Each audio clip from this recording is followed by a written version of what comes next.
দর্শক, নির্বাচন এগিয়ে আসছে। নির্বাচন যত এগিয়ে আসছে ততই আলোচনায় আসছে কোন দলে কারা মনোনয়ন পাচ্ছেন, কতজন মনোনয়ন পাচ্ছেন, কোথায় কারা কোন জোট করছে, জোটের জন্য কাদেরকে আসন ছেড়ে দিতে হচ্ছে, এরকম আলোচনাই এখন মুখ্য আলোচনা হয়ে উঠবে। বিএনপিও সেই আলোচনার বাইরে নয়। বিএনপি পুরো দমে নির্বাচনের প্রস্তুতি নিতে শুরু করেছে, যদিও গতকালকে একটা নতুন জটিলতা শুরু হয়েছে।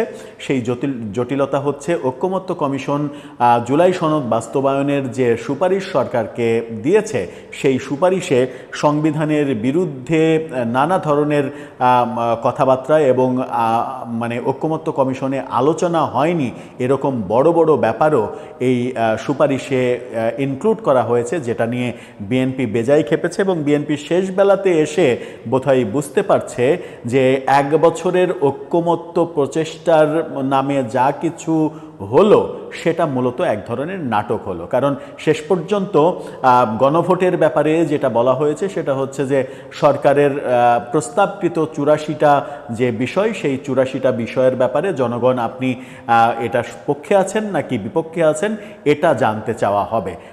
যারা নোট অফ ডিসেন্ট দিয়েছে, আলোচনায় মতপার্থক্য তৈরি হয়েছে, সেই কোনো মতপার্থক্যের জায়গা গণভোটে থাকবে না। সেই জায়গাতেও বিএনপি বেজায় খেপেছে এবং সেখানেই নতুন করে শঙ্কা তৈরি হয়েছে ফেব্রুয়ারিতে আদৌ নির্বাচন হবে কিনা, যে শঙ্কাটা অনেক দিন থেকেই ছিল। এখন বোধহয় সরকারি উদ্যোগেই ব্যাপারটা প্রতিষ্ঠিত হতে চলেছে যে ফেব্রুয়ারিতে আদৌ সরকার নির্বাচন চায় নাকি একটা রাজনৈতিক গোলমেলে অবস্থা তৈরি করতে চায়। তারপরেও বিএনপি নির্বাচনের প্রস্তুতি অব্যাহত রেখেছে, থেমে নেই তারা। 200 আসনে এ মাসেই তাদের প্রার্থীদের গ্রিন সিগন্যাল দেওয়ার কথা থাকলেও শেষ পর্যন্ত তারা সিদ্ধান্ত নিয়েছে 250 আসনে গ্রিন সিগন্যাল দিবে এবং সেটা আজকে কালকের মধ্যেই, আগামী 2 দিনের মধ্যেই এই গ্রিন সিগন্যালটা দিয়ে দেওয়া হবে। অনেককেই ইতিমধ্যে তারেক রহমান ফোনে ফোনে গ্রিন সিগন্যাল দিয়ে দিয়েছেন। কি হচ্ছে বিএনপির রাজনীতিতে এবং বিএনপির রাজনীতির সবথেকে বড় সংকট, যেটা বড় দল হলে যা হয়, আওয়ামী লীগেও এই সংকটটা ছিল, সেটা হচ্ছে যে গড়ে প্রায় প্রতিটা আসনে অন্তত 4 জন কিংবা তারও বেশি প্রত্যাশী রয়েছেন যারা মনোনয়ন প্রত্যাশা করেন। সেখান থেকে একজনকে বাছাই করে নেয়া এবং সবার মধ্যে ঐক্য ধরে রাখা, এটা কিন্তু একটা বড় টাফ কাজ। সেই কাজে বিএনপি কতটা পেরে উঠবে নাকি একটা বড় জটিলতা তৈরি হবে সেটা একটু বুঝে ওঠার চেষ্টা করবে। এই ভিডিওতে থাকবেন পলিটিক্স টিভির নিয়মিত আয়োজনে।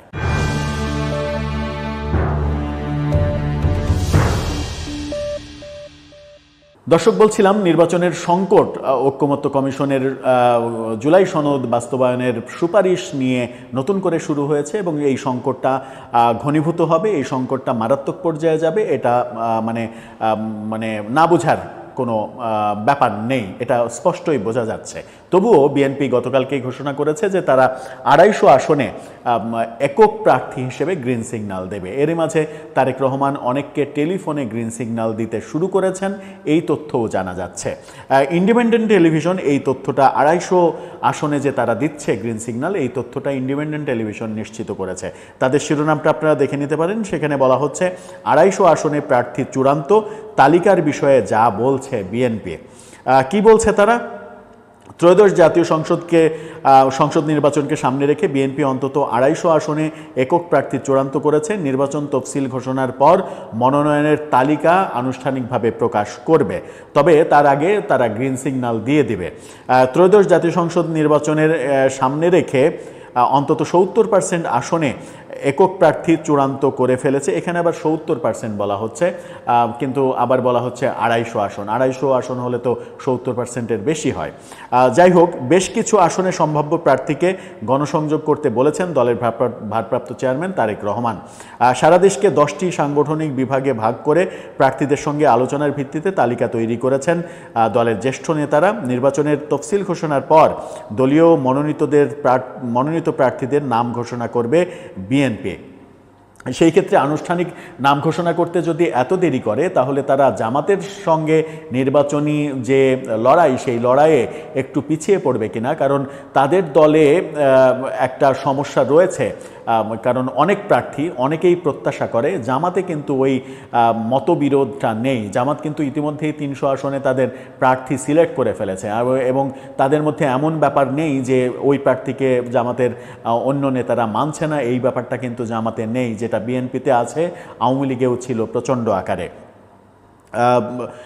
তবে তারা বলছে যে অন্তত 250 আসনে একক প্রার্থীকে সবুজ সংকেত দেওয়ার সিদ্ধান্ত হয়েছে এবং আগামী 2-3 দিনের মধ্যেই এটা হবে। জ্যেষ্ঠ নেতারা বলছেন প্রত্যেক আসনে একজনই চূড়ান্ত মনোনয়ন পাবেন, তবে অনেককেই ভারপ্রাপ্ত চেয়ারম্যান সরাসরি সবুজ সংকেত দিয়ে দিয়েছেন। বিএনপির স্থায়ী কমিটির সদস্য ইকবাল হাসান মাহমুদ টুকু বলেছেন, প্রার্থী বাছাই তো অনেক দিন ধরেই চলছে। আমাদের ভারপ্রাপ্ত চেয়ারম্যান সাহেব মাঠ থেকে বিভিন্ন সোর্সে রিপোর্ট নিয়েছেন, এগুলোর ভিত্তিতেই তিনি মার্কিং করেছেন। আমার মনে হয় না খুব বেশি সময় লাগবে জাতির কাছে আমাদের সম্ভাব্য প্রার্থীর ঘোষণা দিতে। দলের আরেক জ্যেষ্ঠ নেতা ডক্টর খন্দকার মোশাররফ হোসেন বলেছেন, অতীতে আমাদের যে ট্র্যাডিশন ছিল সেটা হলো মনোনয়নপত্র যেদিন সাবমিট করা হতো তার 3-4 দিন আগে আমরা এই লিস্ট ঘোষণা করতাম, কিন্তু এখন বিশেষ পরিস্থিতিতে যত দ্রুত সম্ভব আমরা ঘোষণাটা করে দেব। কয়েক স্তরে সাজানো হচ্ছে প্রার্থীদের তালিকা, জটিল আসনগুলোতে একাধিক প্রার্থীর নাম রাখা হচ্ছে। শেষ মুহূর্তে কাকে বাদ দেওয়া হবে তা নির্ভর করবে শীর্ষ নেতৃত্বের ওপরে। দলের স্থায়ী কমিটির সদস্য সালাউদ্দিন আহমেদ বলেছেন, আমরা সাক্ষাৎকার নিচ্ছি কারণ আসন ভিত্তিক আমাদের একাধিক যোগ্য প্রার্থী আছেন, তাদের সঙ্গে কথা বলে আলোচনা ও বোঝাপড়ার মধ্য দিয়ে যাতে একক প্রার্থীর পক্ষে সবাই কাজ করে সেটি অন্তত করতেই আমাদের সাক্ষাৎকার নিতে হয়। 100 আসনকে বিএনপি ঝুঁকিপূর্ণ আসন হিসেবে চিহ্নিত করেছে। সেই 100 আসনে যেহেতু ঝুঁকি রয়েছে সেহেতু ওই 100 আসনে যেন কোনোভাবেই দলের মধ্যে কোন্দল না থাকে, একক প্রার্থী থাকে, সেই ব্যাপারে বিএনপি খুবই সচেতন। এই ব্যাপারেও ইন্ডিপেন্ডেন্ট টেলিভিশন তথ্য দিচ্ছে। এই তথ্য যখন ইন্ডিপেন্ডেন্ট টেলিভিশন দিচ্ছে তখন একটা ব্যাপার, সেটা হচ্ছে যে বিএনপির গত 14 মাসে শেখ হাসিনা সরকার পতনের পরে গত 14 মাসে তৃণমূল অঞ্চলে বিভিন্ন জায়গায় ঢাকাতে একটু কম, কিন্তু ঢাকাসহ সারা দেশে তৃণমূলে বিএনপির বহু নেতাকর্মী চাঁদাবাজির মতো জঘন্য ঘটনা নিয়মিতভাবে করেছে, মামলাবাজির ব্যবসা করেছে অনেকেই।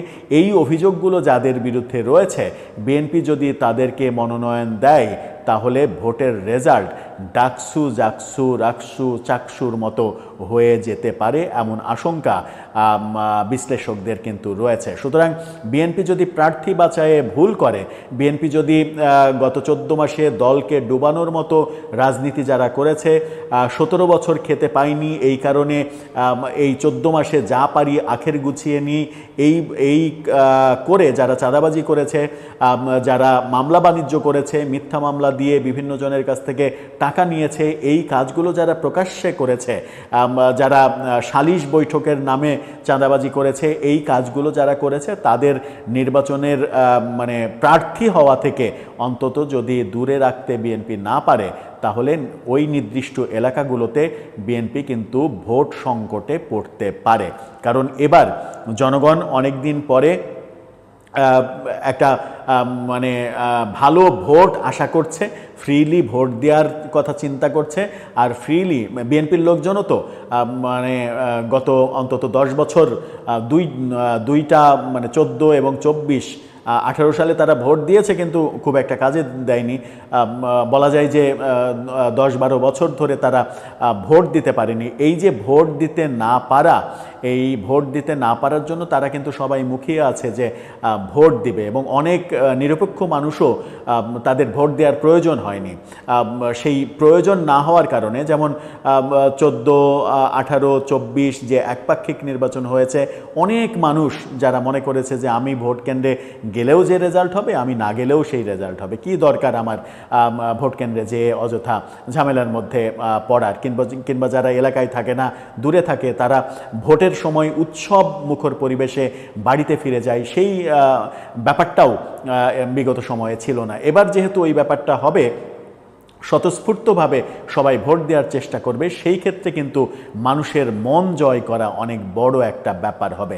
যদি মানুষের কাছে ব্যাড মেসেজ চলে যায় তাহলে কিন্তু মানুষ চাঁদাবাজ, মামলাবাজ এদেরকে কোনোভাবেই ভোট দেবে না। সেই ক্ষেত্রে বিএনপি সচেতন থাকবে কিনা তাদের প্রার্থী বাছাইয়ের ক্ষেত্রে, সেটা একটা বড় বিষয়। কিন্তু এই যে এত সব আলোচনা, এই এত সব আলোচনার আদতেও কোনো মূল্য থাকছে কিনা, এই আলোচনা ভেস্তে যাচ্ছে কিনা, কারণ গতকালকে ঐকমত্য কমিশনের থেকে যে জুলাই সনদ বাস্তবায়নের যে সুপারিশমালা পাওয়া গেছে, সেই সুপারিশমালা বাস্তবায়ন যে জীবনেও করা সম্ভব নয় এবং বিএনপি যে জীবনেও মেনে নেবে না, এটা মূলত এনসিপি এবং জামাতকে খুশি করার জন্য যে সুপারিশমালা দেয়া হয়েছে। যেমন আলী রিয়াজ সাহেব তিনি বলেছেন যে এনসিপি আগামী 2-3 দিনের মধ্যেই জুলাই সনদে স্বাক্ষর করবে। এই আত্মবিশ্বাস কোথা থেকে পেলেন তিনি? নিশ্চয়ই এনসিপির পারপাস সার্ভ করা হয়েছে এই সুপারিশমালায়। যদি সেই পারপাস সার্ভ করার ব্যাপার হয়ে থাকে এবং বিএনপি অনেক পরে এসে, ভোটের মাত্র 3 মাস পরে এসে হয়তো বুঝতে পারছে যে তারা যে আত্মতুষ্টিতে ভুগছিল, সরকার ব্যাপারে তাদের যে মধ্যে যে এক ধরনের আত্মতুষ্টি ছিল, এবং মির্জা ফখরুল ইসলাম আলমগীর জাতিসংঘের বৈঠকে গিয়ে প্রফেসর ইউনূসের ভাষণ শুনে যে বলেছিলেন যে প্রফেসর ইউনূস যখন ভাষণ দেন তখন তার মধ্যে আমি শহীদ জিয়ার রূপ দেখতে পাই, শহীদ জিয়ার প্রতিকৃতি দেখতে পাই, যেন মনে হয় শহীদ জিয়ায় ভাষণ দিচ্ছে। এত তৈলাক্ত প্রশংসা করার পরেও সব শেষে তীরে এসে তরি ডুবে যাওয়ার মতো ব্যাপার ঘটলেও আশ্চর্য হওয়ার কিছু থাকবে না। তখন নির্বাচন কেন্দ্রিক